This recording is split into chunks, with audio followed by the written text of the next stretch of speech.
Halo semuanya, kami dari kelompok Kabinet Wilopo dengan nama anggota sebagai berikut ingin menjelaskan tentang Kabinet Wilopo, mulai dari profil dasar Wilopo, kebijakan yang pernah dibuat, kegagalan dan keberhasilan dalam kabinet ini, partai pendukung, sampai alasan digantinya kabinet berikutnya. Profil Wilopo. Wilopo dilahirkan di Purworejo pada tanggal 21 Oktober 1909. Wilopo dibesarkan dalam keluarga muslim yang menganut ajaran-ajaran kejawen. Berlanjut ke latar belakang keluarga. Di Purworejo, Wilopo dibesarkan oleh seorang ayah yang sering dikenal masyarakat setempat sebagai mantri guru Prawiro Diharjo. Meski tidak ada ibu di sampingnya, namun Wilopo tidak kehilangan arah sama sekali. Sebenarnya, Wilopo mempunyai 3 saudara, namun ketiga saudaranya Wilopo ini meninggal dunia. Namun semua sepak terjang kehidupan telah dilewati oleh Wilopo dengan ayahnya, seperti sering berpindah rumah dan mendapat bantuan dari sepupu-sepupu lainnya. Sekarang, kita berlanjut ke latar belakang pendidikan. Beberapa anggota dalam keluarga besar ayahnya memiliki profesi maupun jabatan di sekolah-sekolah Belanda, yang tentunya membantu Wilopo untuk masuk ke dalam sekolah Belanda tersebut. Sekolah yang pernah dinyam oleh seorang Wilopo adalah HIS. Setelah mengenyam pendidikan di HIS, Wilopo berlanjut ke MULO. Di sana ia mendapatkan beasiswa dari pamannya seorang dokter. Berikutnya adalah AMS. AMS adalah pilihan Wilopo selanjutnya. Dan begitulah latar belakang pendidikan seorang Perdana Menteri ini. Kebijakan Kabinet Wilopo. 1. Meningkatkan kesejahteraan dan keamanan. Contohnya, memajukan tingkat penghidupan rakyat dengan meningkatkan produksi nasional, termasuk bahan makanan rakyat, dan melanjutkan usaha pengubahan agraria. Yang kedua, politik luar negeri bebas dan aktif, yang sesuai dengan kewajiban bangsa Indonesia dalam kekeluargaan bangsa-bangsa dan sesuai dengan kepentingan nasional menuju perdamaian dunia. Yang ketiga, memperbarui bidang pengajaran dan pendidikan di Indonesia, seperti mempercepat usaha-usaha perbaikan untuk pendidikan dan pengajaran. Yang keempat, mempersiapkan pemilihan umum untuk Dewan Konstitusiase dan Dewan-Dewan Daerah. Kegagalan Kabinet Wilopo. Adanya krisis ekonomi, terjadi defisit kas negara, munculnya gerakan separatisme, munculnya sentimen kedaerahan, adanya konflik dalam tubuh TNI Angkatan Darat, munculnya peristiwa Tanjung Morawa. Nah, di slide sebelumnya kita sudah mengetahui apa aja sih kegagalan yang telah dialami oleh Kabinet Wilopo. Maka tidak afdol rasanya ketika kita sudah berbicara tentang kekurangan atau kegagalan, kita tidak berbicara tentang kelebihannya atau keberhasilan apa saja yang telah dialami oleh Kabinet Wilopo. Keberhasilan Kabinet Wilopo ini dibagi menjadi 2 poin penting utama, yaitu yang terjadi di dalam negeri dan yang terjadi di luar negeri. Kita bahas dulu yang terjadi di dalam negeri. Seperti yang kita sudah lihat di slide, dalam negeri itu dibagi menjadi 3 poin penting. Yang pertama adalah melakukan pemilu. Nah, Kabinet Wilopo ini yang pertama kali melakukan pemilu di era parlementer di Indonesia. Lalu yang kedua adalah meningkatkan kemakmuran rakyat. Ini sangat vital karena pada waktu itu perekonomian Indonesia sedang kacau atau sedang tidak stabil kondisinya. Lalu yang ketiga adalah meningkatkan pendidikan rakyat.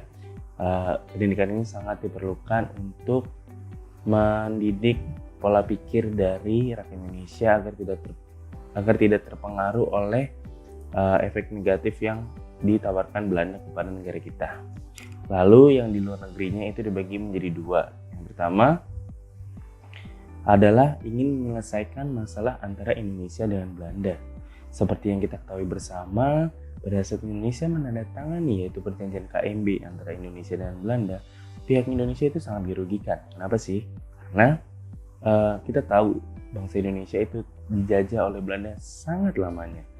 Tapi bukan hanya itu saja yang bisa kita rasakan, tapi Belanda juga ingin Indonesia untuk membayar semua hutang yang Belanda punya karena yang diakibatkan oleh perang antara Indonesia dan Belanda. Lalu Belanda juga sudah mulai berbohong, yaitu menurut KMB penyelesaian masalah Irian Barat dapat diselesaikan dalam jangka waktu 1 tahun. KMB berdiri 1949 dan harusnya 1950 masalah Irian Barat sudah selesai. Namun dari pihak Belanda itu ingin terus mengulur-ngulur masalah dengan Irian Barat. Nah, itu yang menjadikan prioritas utama bagi Kabinet Wilopo. Lalu yang kedua adalah dalam menjalankan politik bebas aktif. Nah, kebijakan politik luar negeri Indonesia akan menentukan kualitas hubungan Indonesia dengan negara-negara lain di dunia pada waktu itu. Hal ini dapat diwujudkan dalam kegiatan diplomasi. Itu salah satu tugas Kabinet Wilopo adalah menghubungkan kepentingan nasional bangsa Indonesia dengan kepentingan dunia internasional. Dari itu, politik bebas aktif pada waktu itu sangat diperlukan bagi Indonesia dan dapat diwujudkan dengan adanya Kabinet Wilopo. Sekarang saya akan menyebutkan partai-partai pendukung Kabinet Wilopo.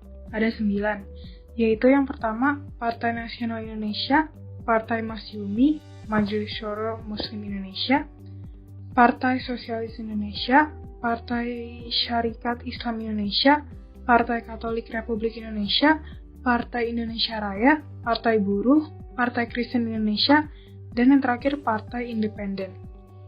Oke, jadi kali ini saya akan menjelasin kenapa Kabinet Wilopo itu berakhir atau mundur atau jatuh ya saya bilang. Mereka itu berakhir karena adanya mosi tidak percaya dari Serikat Tani Indonesia yang pada waktu itu diwakili oleh Sidi Kertapati sebagai buntut dari peristiwa Tanjung Morawa, di mana ada 5 petani yang tewas di tangan aparat pemerintah.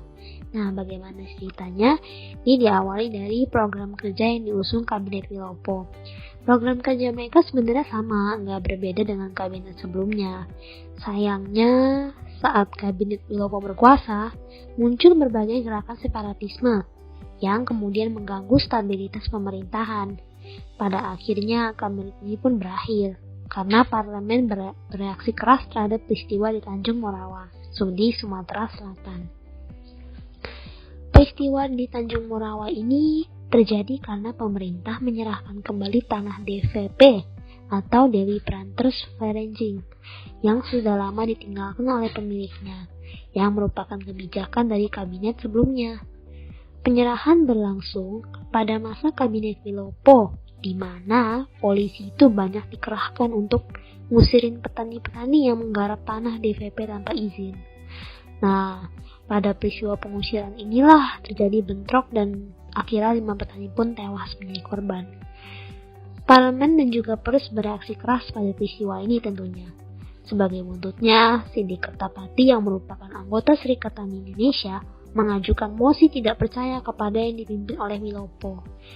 Nah, maka akhirnya pada tanggal 2 Juni 1953, Wilopo pun resmi mengembalikan mandat kepada Presiden Soekarno, yang artinya di mana mereka pun berakhir dan kuasa mereka pun kembali kepada Presiden. Begitu saja presentasi dari kami. Terima kasih sudah mendengarkan. Sekian.